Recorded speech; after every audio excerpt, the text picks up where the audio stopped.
The luxurious New York apartment was filled with the cold, arrogant voice of the mother-in-law. "You get nothing, Lena.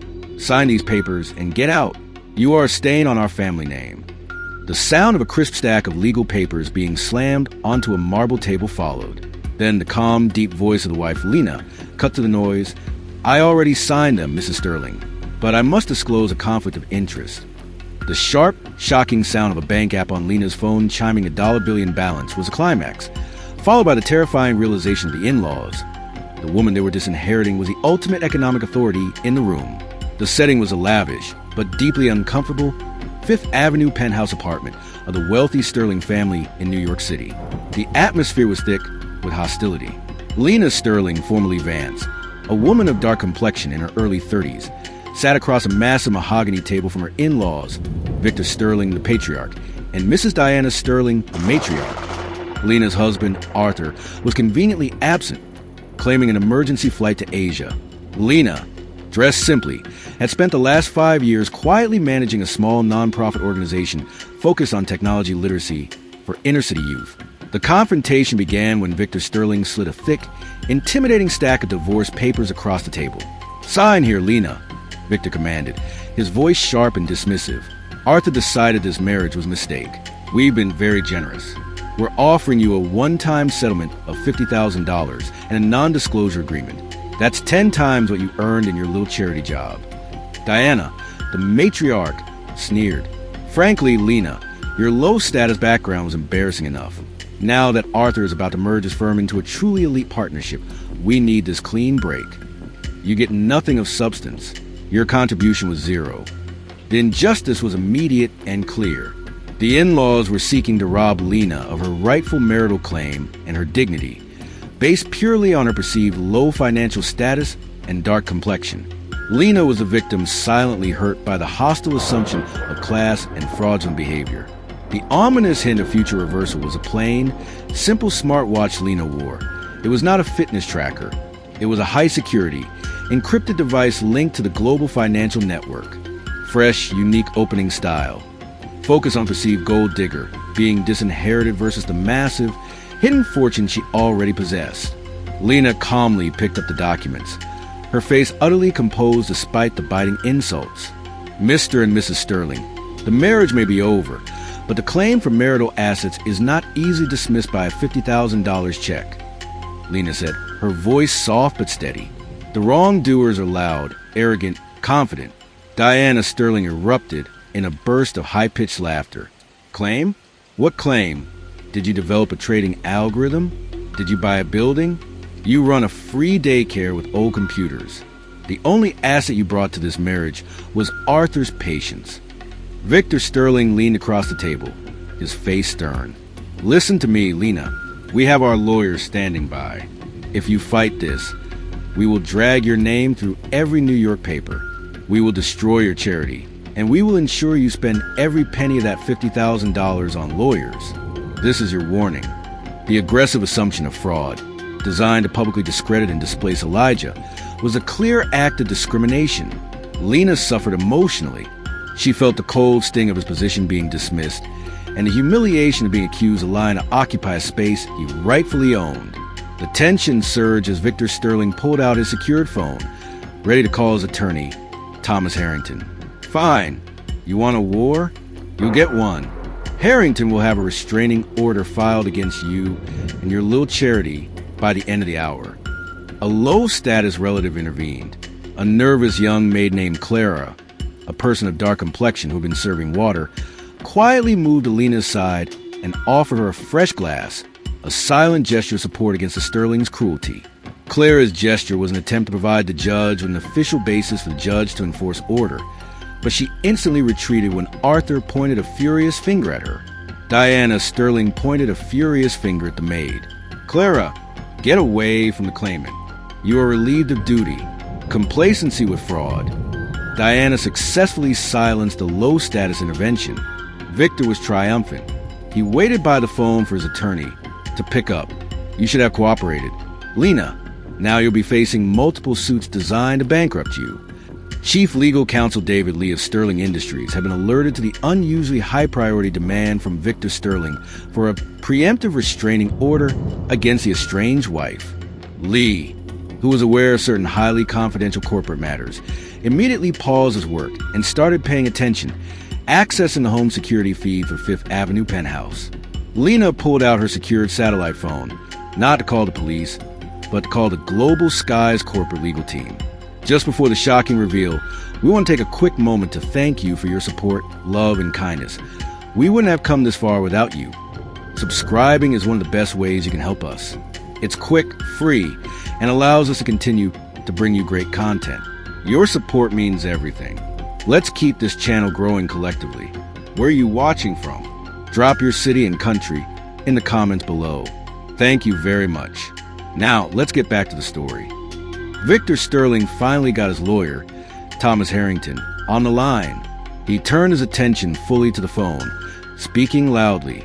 "Harrington, I need you to file a preemptive suit for gross misconduct against Lena Vance. I want her charity investigated, and I want those divorce papers filed now." Lena Vance calmly picked up a pen. She signed the divorce papers with a clear, deliberate signature. She then slid the papers back across the table to Victor. "Mr. Sterling," Lena said, her voice now hard and clear, "I already signed them. However, you were not informed of a critical conflict of interest." She then pulled out her phone and activated a secure digital ledger. "I am informing you that I am the majority shareholder of the bank that currently holds the debt for Sterling Industries. And as of 15 minutes ago, I called a loan due." Victor Sterling was mid-sentence on the phone, detailing his demands to his lawyer, when he heard Lena's calm, devastating statement. He lowered the phone, staring at the woman of dark complexion he had just offered $50,000 to disappear. "What did you just say, Lena?" Victor asked, his voice shaking. Diana Sterling stopped sneering and gripped the edge of the table. "I said, I called your loan due, Mrs. Sterling," Lena repeated. Standing up, she pulled a plain tablet from her satchel. The screen displayed the official letterhead of VTech Global Financial, a multi-billion-dollar conglomerate specializing in distressed corporate buyouts and leverage financing. "For the last 8 years, I have not been running a little charity," as Mrs. Sterling so kindly put it, Lena stated, her voice resonating with absolute corporate command. "My non-profit was the front for my true work. I am the anonymous founder and sole majority shareholder of VTech Global Financial." Victor Sterling's eyes glazed over as he stared at the screen. VTech Global was one of the world's most feared financial entities, infamous for its ruthless, profitable corporate takeovers. He knew the name well. His own firm, Sterling Industries, was $2.5 billion in debt, and his lender was a subsidiary of VTech Global.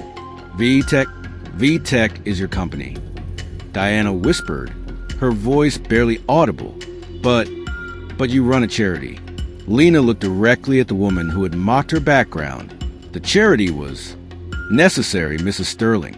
It was the only place I could go to genuinely use my vast resources to help the city's youth without drawing attention from people like you. I am, in fact, worth approximately $18 billion. She then pressed a button on the tablet. The screen changed to display a real-time tracking dashboard for the debt owed by Sterling Industries. "Your entire corporation, Mrs. Sterling, is currently leveraged against a $2.5 billion balloon loan. I own the note, and since your call for a preemptive lawsuit constitutes a breach of the confidence clause, I called the loan. It is due immediately. The underestimated person is revealed as powerful." Victor Sterling, the arrogant patriarch, stumbled back into his chair, the phone clattering to the floor. His empire had just been seized by the woman he considered a gold digger who was beneath his notice. Lena did not waste a moment. She addressed her own security team, who, alerted by the high-status character, Chief Legal Counsel David Lee, watching the feed, had just entered the penthouse. "Mr. Sterling, you have 30 minutes to vacate this premises. This penthouse is a corporate asset of Sterling Industries and is now under VTech custodianship." Lena commanded, "Security, ensure the safe escort of Mr. and Mrs. Sterling and their personal effects." Diana Sterling rushed toward Lena, her face contorted in a pathetic mixture of greed and fury. You can't do this. You're trying to take Arthur's inheritance. You'll ruin us. Lena stopped her with a single, cold glance. Mrs. Sterling, I have signed the divorce papers. I do not want one single penny from your bankrupt family. I want your corporation to stop exploiting New York labor, and I want you to experience the humility of being powerless. Victor, utterly defeated, stood up, leaning heavily on the table. You signed the papers? You don't want the money? Lena smiled, a cold, final victory in her eyes. You offered me $50,000, Mr. Sterling. I own $18 billion. The only thing I wanted from this marriage was my freedom, which you just granted me. Your humiliation is payment enough. The wrongdoers go silent. The Sterlings were escorted out of their Fifth Avenue penthouse, stripped of their power and wealth by the woman they had sought to disinherit. Diana's sobs, audible even in the hallway, with the sound of her arrogance collapsing, instant karma. In the days that followed, VTech Global, under Lena's direction, executed a clean corporate takeover of Sterling Industries, ensuring that all New York-based employees were protected and given better benefits. The Sterling family name was ruined, their arrogance exposed by Lena's quiet, strategic power. Lena ensured that the entire estate was repurposed. The penthouse became the new headquarters for her non-profit organization, giving the inner-city youth she championed a state-of-the-art facility. The little charity she ran became a massive educational foundation, funding thousands of scholarships for students of dark complexion across New York. Lena had restored dignity. She was free from the abusive marriage, and her vast fortune was now a tool for genuine social justice. She looked out over the New York skyline from her own former penthouse, feeling a profound peace. Her life improved, and she had enacted deep reflection. The moral lesson was absolute. Never assume a person's worth based on the job they do or the color of their skin. The silent strength of character and strategic intellect will always dismantle the loudest, most arrogant form of wealth.